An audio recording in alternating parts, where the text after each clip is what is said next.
Wala. Kasi bilbil ko. Hindi na babasa eh.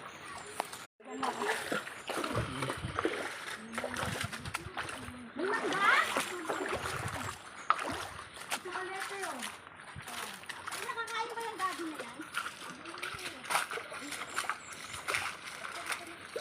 Rasya ng ilog.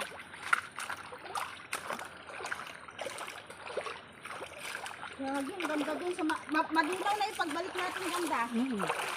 Ano, babalik pa uli? Pagbalik mo pa.